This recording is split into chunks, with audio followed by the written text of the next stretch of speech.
Aumento de vereadores é contestado na Justiça. Catanduvenses planejam manifestação contra novos salários políticos e quantidade de vereadores amanhã na Câmara de Catanduva. Assessor jurídico da Câmara Municipal fala sobre legalidade de projeto de lei aprovado pelos vereadores.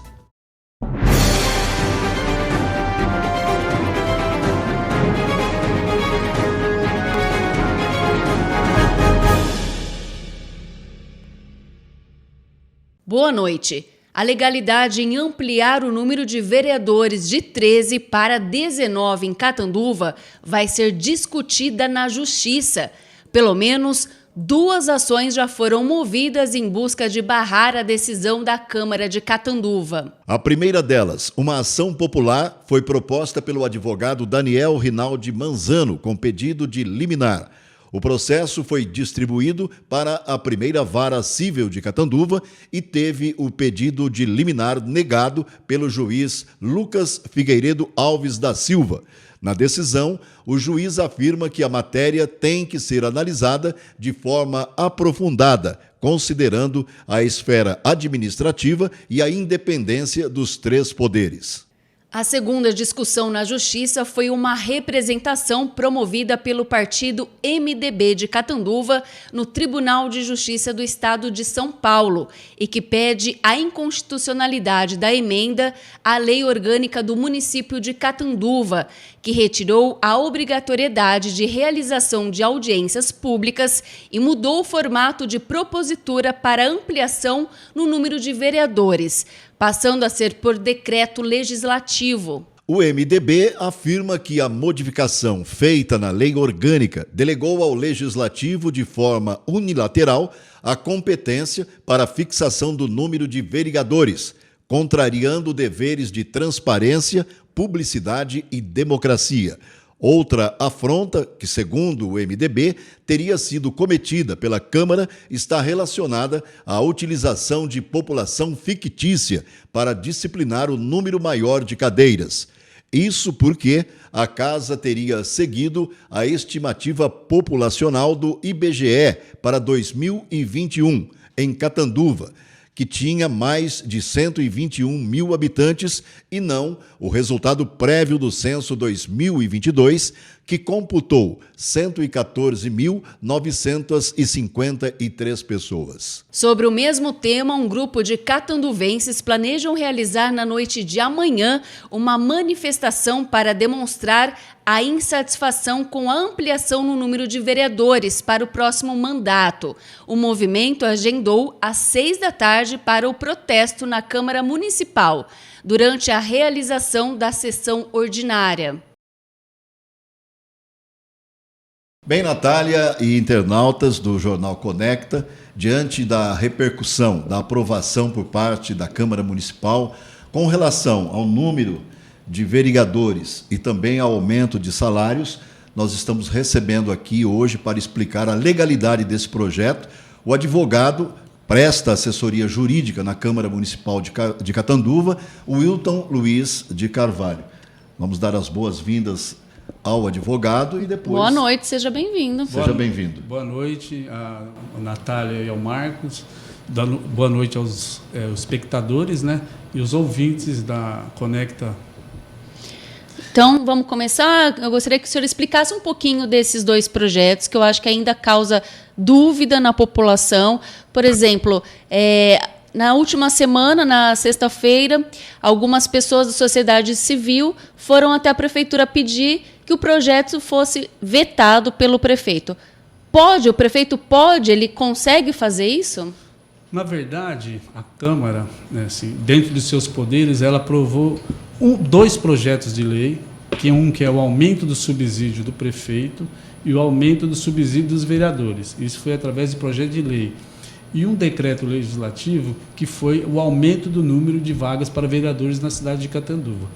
Em relação aos projetos de lei, ou seja, em relação ao aumento do subsídio do prefeito e dos vereadores, faculta ao prefeito vetar ou não. Faculta ele pode vetar ou não. Isso fica a um juízo dele, de conveniência e oportunidade dele, que ele vai vetar os 2 projetos. Tanto o de aumento de subsídio, como do aumento do subsídio do prefeito. Em relação ao decreto, o prefeito não tem como vetar esse projeto, porque é um projeto interno à corporis da Câmara. Olha, com relação ao número de vereadores, hoje, atualmente, a Câmara tem 13 vereadores e a lei aprovou, a partir de 2025, 19 vereadores, 19 cadeiras.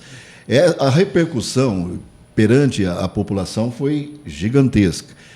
Você acha que a Câmara pode recuar, dar um passo atrás com relação a esse projeto aprovado? Olha, em relação a se a Câmara vai voltar atrás ou não, não tenho como falar isso para vocês. Por quê? Porque isso é um juízo interno da Câmara. Isso depende dos vereadores, depende do plenário. Existe um trabalho político por trás de tudo isso. Em relação a isso, eu não posso falar nada, porque isso é uma questão dos vereadores e da Câmara. O que eu posso falar é em relação à legalidade dos projetos que foram feitos pela Câmara. Só. O senhor poderia explicar para a gente um pouquinho dos dois projetos? Olha, o primeiro projeto é um projeto de decreto legislativo que aumenta o número de cadeiras no legislativo municipal. A Câmara Municipal passa de 13 para 19 vereadores. Isso é baseado na população? Na população, na Constituição Federal. Inclusive, é bom esclarecer aqui que o censo, esse último censo do IBGE, ele trouxe Catanduva com uma população com menos de 120 mil habitantes, que é o limite para você ter 19 vereadores. Só que esse censo, através de uma arguição de descumprimento de preceito fundamental, ele está suspenso até o ano que vem, onde será definido qual é a população de Catanduva, efetivamente. Mas esse censo está suspenso. Então, o censo que foi utilizado, Catanduva tem 124 mil habitantes. Então, devidamente pertinente o aumento de 13 para 19. E não tem assim, nenhum empecilho, está dentro da mais absoluta legalidade esse aumento, de 13 para 19, em cima do censo antigo. Voltando um pouco atrás, Wilton, a gente sabe que esse projeto poderia ser somente aprovado depois de uma discussão que a gente costuma chamar de audiência pública, correto? Essa audiência pública ela foi revogada algum tempo atrás pelos vereadores, ou seja, 13 votos favoráveis à revogação da audiência pública. Na verdade, a audiência pública é uma coisa que foi inserida na Constituição, na lei orgânica do município, mas ela não existe uma exigência constitucional na Constituição Federal da necessidade de audiência pública. Isso foi retirado dentro da maior absoluta legalidade, faculta os vereadores fazerem emendas às leis orgânicas, e isso foi feito. Não existe nada de ilegal em relação a isso. Com relação ao aumento salarial, também a revolta é igualmente ou até maior ao número de cadeiras na Câmara Municipal. Você acha que os vereadores vão manter isso, vão enfrentar essa revolta, podemos assim dizer, da população? O que eu posso falar para vocês é o seguinte, que o aumento salarial foi feito dentro da mais absoluta legalidade.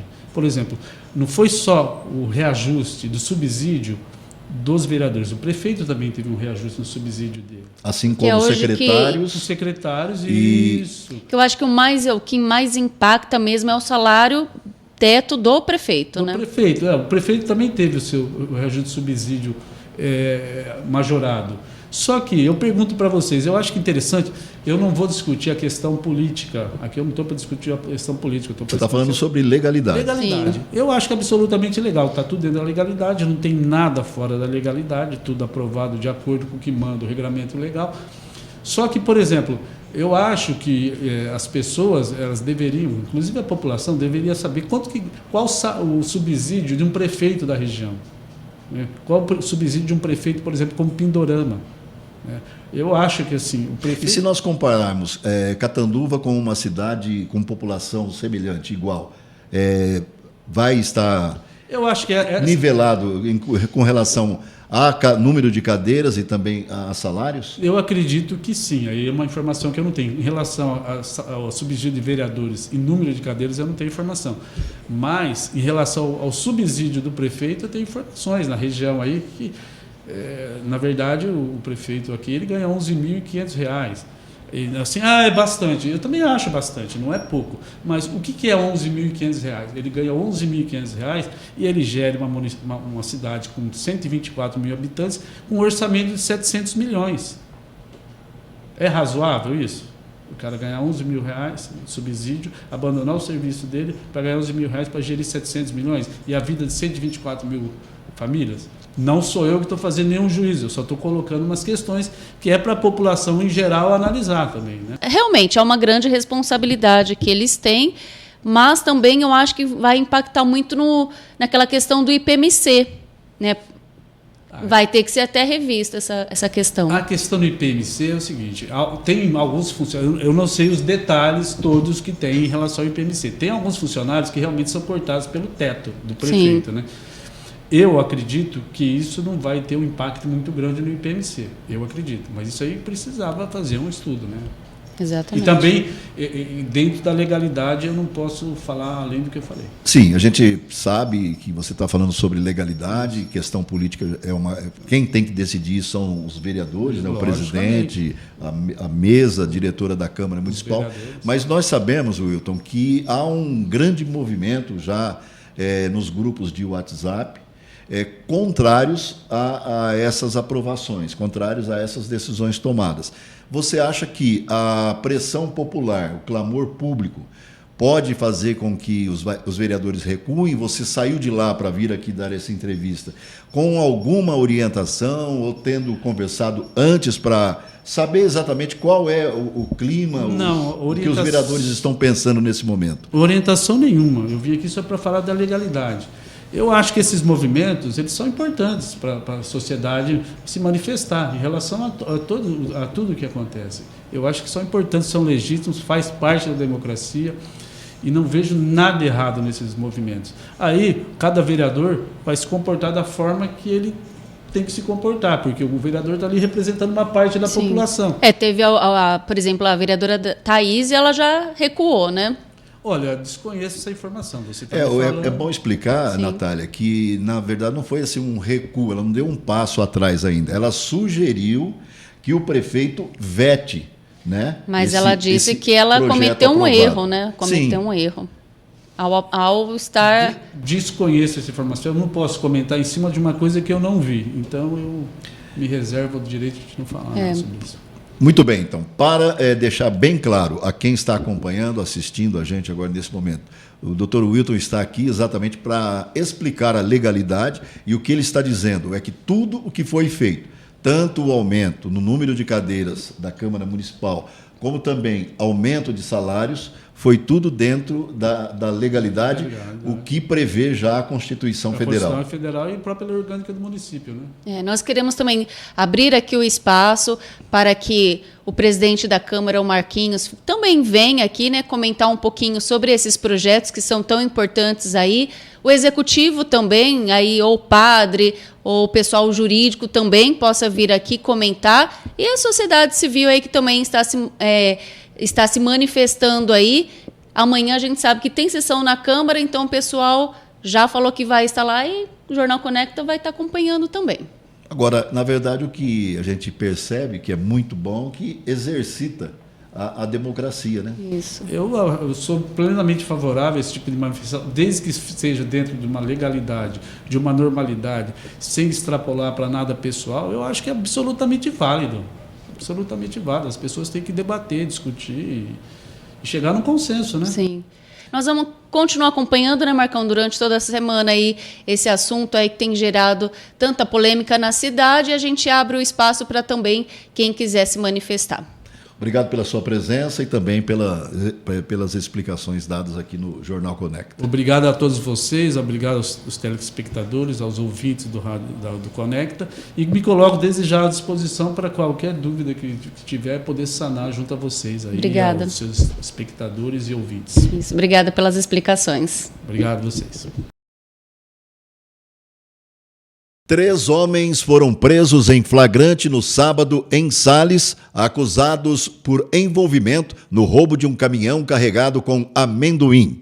A Polícia Civil da cidade foi acionada pela empresa de monitoramento que informou sobre a localização do caminhão em uma propriedade rural do município. No local, funciona uma beneficiadora de amendoim.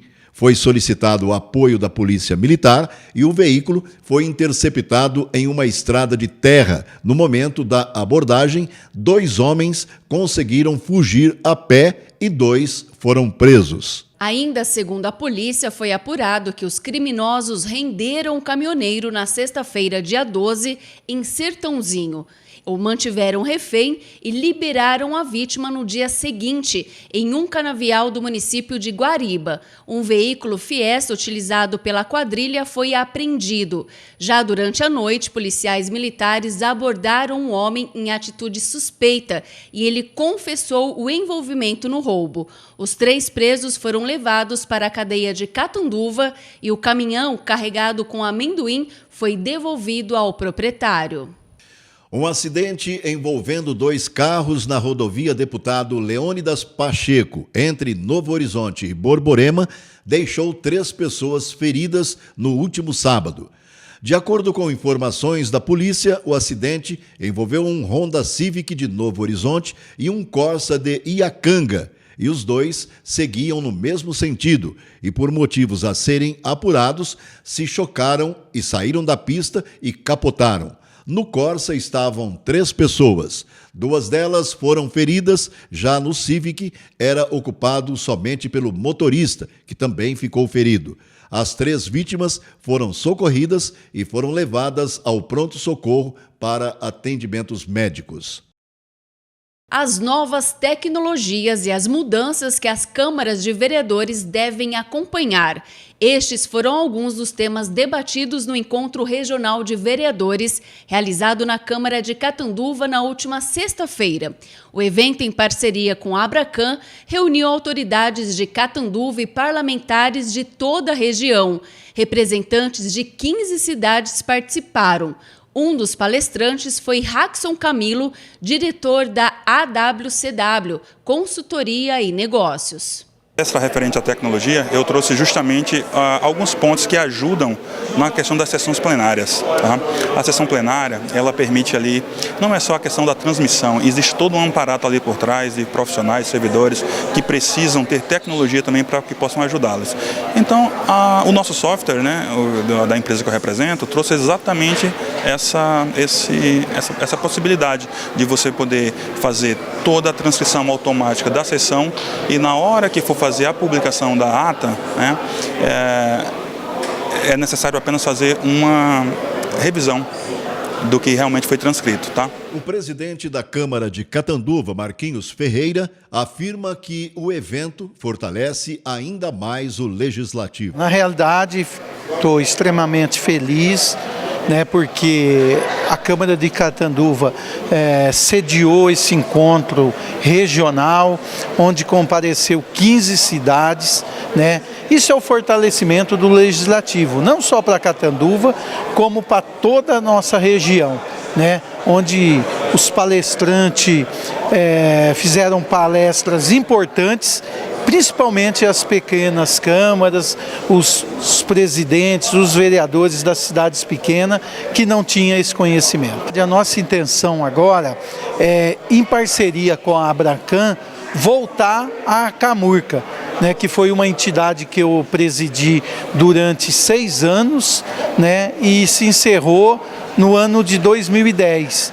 E a nossa intenção é que volte essa entidade, que é um fortalecimento muito mais para Catanduva e principalmente para a nossa região. Presente também no evento, o vice-prefeito Cláudio Ramagnoli comentou sobre o encontro de vereadores e a importância das palestras e da união dos parlamentares para os municípios. Acho que é muito importante o 3º Encontro Regional dos Vereadores. A gente sempre torce, né, para que essa capacitação, essa união, né, essa troca aí de informações entre os vereadores seja exatamente para que os projetos sejam sem ego, sem vaidade, montados, preparados junto com o executivo para que as pessoas, né, o munícipe de cada cidade possa ganhar muito com isso.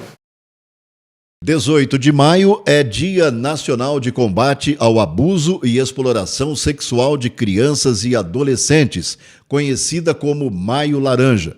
A campanha, denominada Faça Bonito, tem a finalidade de chamar a atenção da sociedade, prevenir e combater o problema, que na maioria dos casos acontece dentro de casa. Em Catiguá, a Prefeitura, por meio da Secretaria Municipal de Assistência Social, realiza durante toda a semana várias ações voltadas à prevenção. O assunto foi abordado nas escolas da Rede Municipal de Ensino para as crianças de todas as idades. Para falar de um assunto sério e importante e alertar as crianças sobre o abuso sexual, a Prefeitura de Catiguá realizou um teatro para as crianças e adolescentes da Rede Municipal de Ensino. De uma maneira lúdica e divertida, as crianças aprenderam a identificar o abuso, que muitas vezes acontece dentro de casa. Então, o dia 18 de maio se deu por um caso que aconteceu no Brasil, de uma menina que em 1988 ela foi abusada, espancada, drogada e uma criança. Aconteceu isso com ela. Então, a partir daí, várias ações vêm sendo feitas para prevenir, visando que, assim, já vem aumentando muito o número de violência contra a criança, o adolescente. Então, assim, a gente trabalha 18 de maio um tema muito abordado principalmente nas escolas. Essa semana em Catiguá vai ser abordado na creche, que são os menores. Depois nós vamos para o Serafim, a EMEI e vamos até a terceira idade, o CCI. Então, assim, vamos abordar todos os públicos. Essa campanha sobre o abuso e a exploração da educação infantil, para nós é um tema muito importante, tem crescido muito o aumento das nossas crianças e nós no município sentimos a necessidade de trazer um profissional na área. Como é um tema difícil de se falar ao mesmo tempo que é fácil, mas para você falar com uma criança é difícil, então nós decidimos contratar um profissional para que pudesse fazer uma palestra de forma dinâmica, passar a mensagem para as nossas crianças, para que as nossas crianças possam se proteger em todas as faixas etárias. Então, para nós, é fundamental essa parceria que nós fizemos com a Áquila. Para cada faixa etária, nós usamos temas diferentes. Com os pequenos, nós usamos a contação de história, através dos bichos. Hoje, a história foi da Florzinha Perfeita, uma florzinha que está no jardim, onde ela tem uma grande amiga que é a Belinha. Então, através do som, da música, nós alertamos os nossos pequeninos o tanto que eles correm perigo por estranhos, que podem estar próximos dessas crianças pequenas. Então, a Florzinha Perfeita, ela recebe um recadinho da abelha, a qual ela aprende que ela pode ser abusada sim, através de um jardineiro. Então, as crianças, de uma forma simples, mas elas abrem a sua mente para entender na linguagem delas o quanto é importante elas cuidarem do seu corpo, o quanto é importante elas se prevenirem dessas pessoas más que andam ao redor. Professores ficam assustados de falar esse tema. E nós, como pais, eu também como educadora, além de ser atriz, nós não podemos ter vergonha de falar esse tema, porque os nossos filhos estão expostos. A última pesquisa do IBGE mostra que as crianças são abusadas, crianças muito pequenas, por pessoas de casa, próximas, vizinhos, parentes próximos. Então, as nossas crianças precisam saber a se defender. Agora no esporte, depois de uma vitória contra o Sodier Mesquita, jogando no Rio de Janeiro, o Bax Catanduva recebe o Unimed Campinas em busca de mais uma vitória e, assim, embalar na sequência da temporada regular da Liga de Basquete Feminino, LBF. A partida será hoje, logo mais, no ginásio Anuar Pachá, com entrada gratuita para os torcedores. O técnico Césamar Fernandes sabe que a partida será difícil, pois o adversário vem embalado por 2 vitórias em 2 jogos, uma delas contra o então invicto da competição, o SESI Araraquara. E a Francana venceu o Catanduva Futebol Clube na noite de sexta-feira pelo placar de 1-0. Matheus Prado foi o autor do gol. No final do segundo tempo, o Catanduva teve a oportunidade de empatar a partida num pênalti que foi desperdiçado por Dodô. O goleiro alviverde Marlon defendeu a cobrança no estádio Silvio Salles. Começar dando risada, porque ó, aqui, antes de entrar no ar, a brincadeira do Felipe foi muito boa, mas eu não vou ter coragem de contar não para quem está assistindo. A verdade é que segunda-feira é dia de arquibancada, né, Felipe? Final de semana de futebol. Opa, e até em Catanduva teve jogo pela Bezinha, o Catanduva não foi feliz, o Santo não foi bem, não fez milagres, o Santo não fez milagres. Inclusive perdeu o pênalti, né? Que coisa, hein? Já perdia por 1-0. Já perdia por 1-0. Pra Francana. Francana, que veio aqui no estádio Silvio Salles, acabou vencendo o Catanduva por 1-0. Um gol ainda no primeiro tempo, um bate-rebate ali na área. Depois de um belo lançamento do jogador do meio de campo. Cortou para dentro, chutou, o goleiro defendeu e no rebote o jogador da Francana fez o gol. Você está falando com esse conhecimento porque você estava lá no estádio. Eu estava no jogo. Porque Vi tudo ao vivo. Pela televisão, a Bezinha nem de perto, né? Não vi lá tudo ao vivo. E depois um jogo amarrado no segundo tempo, o Catanduva teve uma oportunidade, pênalti aos 42 do segundo tempo, e o jogador desperdiçou. O goleiro defendeu, ainda no rebote defendeu novamente. E assim acabou o jogo. E essa derrota custou ao Catanduva. Agora vai para a quarta colocação. Quarta colocação no grupo 2. No grupo B, isso. E a 21ª no grupo geral. Né? No geral do campeonato, 21ª colocação. Catanduva que agora tem uma vitória, um empate e 2 derrotas. Bom, virando a chave, né, como costumam dizer os jogadores, os treinadores. Vamos então agora para o Brasileirão. O final de semana começou com o jogo do Palmeiras, né? Palmeiras e Bragantino lá no Allianz Parque. O seu time começou já a dar umas tropeçadas. Faz parte. Não vai ganhar todas. Não vai ganhar todas, né? Tá. Mas foi um ótimo jogo, 1-1, né? Um golaço de fora da área do Juninho Capixaba, o lateral do Bragantino, um golaço. Muito bonito. Muito bonito mesmo. Aliás, estão dizendo que o Everton falhou. Eu não acho. Não? Assim, era um chute forte pro nível do Everton. A gente consegue discutir. Eu acho que ele estava adiantado. Se ele tivesse eu acho que mais perto, mais dentro do gol, eu acho que ele faria a defesa. Eu acho que vale a discussão pelo nível do Everton. Se fosse quase qualquer outro goleiro, com exceção do Everton, passaria batido. Do João Paulo, do Cássio, passaria batido. Mas pelo nível... João Paulo está no nível do Everton. Sim, então, se fosse qualquer um, tirando esses, Everson, do Atlético Mineiro, entendi. Cássio, entendi João a comparação. Paulo, dá discussão. Para os outros, acho que já não daria. Mas foi um chute lindo, né? Foi bonito. Chute de fora da área, Juninho Capixaba. E os outros paulistas? Teve clássico, né? Teve o clássico no final de semana também na Neoquímica Arena. Corinthians e São Paulo, 1-1. Jogo com muitas e muitas e muitas reclamações, principalmente do lado do São Paulo, né? Gol anulado foi prejudicado. do Caleri. Na minha opinião, foi. Foi? Né? Gol anulado do Caleri, um pênalti duvidoso ali, depois a cobrança do Roger Guedes, que fez o gol. Ele que, aliás, é o rei dos clássicos, né? Olha, não sei, não quero isentar aqui nem o VAR e nem o juiz, mas os comentaristas esportivos, eles, a maioria, não consideraram o pênalti, a falta do Caleri, que eu também acho que não foi. O pênalti, eles acham que foi... Foi duvidoso, foi meio a meio, depende da interpretação. Foi meio duvidoso, mas a maioria ficou com, até passa, com a penalidade acertada. Porque assim, é um jogo ali é o Rafinha, né? Ele dá de ombros ali, mas depende da carga. Ele desequilibra o atacante. Estava em velocidade, depende da carga da força. Isso é por interpretação. Mas a nota triste desse clássico não ficou por conta da arbitragem, e sim veio lá da arquibancada. Foram cantos homofóbicos trazidos pela torcida corintiana, né? Gritava lá uma palavra homofóbica para a torcida do São Paulo. O jogo, inclusive, precisou ser pausado por alguns instantes, alguns momentos, que isso é inaceitável, né? A gente repudia aqui completamente qualquer tipo de ato discriminatório em jogos de futebol.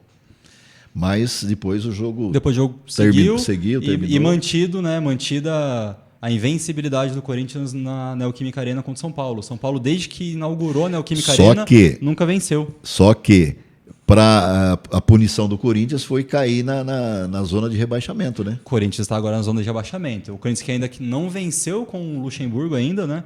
O time precisa ainda há boatos, né? Há informações ali de outros jornalistas, de outros portais, que a partir do meio do ano o Corinthians vai ter uma reformulação total no elenco. Eu também acredito. Inclusive esses mais velhos que estão no elenco, né? Não vamos citar nome por nome aqui, porque não tem nada certo ainda. Mas se o Corinthians vai passar também, por uma boa falar renovação. os mais velhos fica meio pesado. Vamos falar os mais Os experientes que estão lá no Corinthians. Mas tudo na faixa dos 35 para cima, né? Sim, um que não dá para cortar de jeito nenhum é o Renato Augusto, né? Esse não dá para cortar. Eu queria no meu time. Ele é um dos cérebros do Corinthians. Ô Felipe, e o outro paulista, o Santos, né? Santos que foi, venceu que foi bem. ao Maracanã. Venceu bem. Em São Januário. Venceu o Vasco por 1-0. O Vasco também novo, foi um jogo meio polêmico pela arbitragem. Né? Sim. Tem um pênalti, né, que dizem a favor do Vasco. Dado no Pedro Raul, do Vasco. Mas, assim, uma grande vitória do Santos fora de casa. Foi uma grande exibição do Santos. No Vasco, que ainda tenta se encontrar nesse novo formato Sociedade Anônima de Futebol, né, de SAF. O que nós temos mais no esporte nesta segunda-feira? Agora, mais só para relembrar que no meio de semana tem jogos da Libertadores, da Sul-Americana, o Palmeiras, aliás, da Copa do Brasil. Copa do Brasil, eu ia corrigir. Copa do Brasil. O Palmeiras pega o Fortaleza, né, um grande clássico, acho que dos dois trabalhos. Jogo de ida no Allianz Parque. Uma partida entre os dois técnicos mais longevos do futebol brasileiro, que é o Abel Ferreira e o Vojvoda, do Fortaleza. E no final de semana que vem... O Santos recebe o Bahia na Vila Belmiro, isso, né? O Corinthians enfrenta o Atlético Mineiro. E só para pontuar, que final de semana que vem também tem clássico.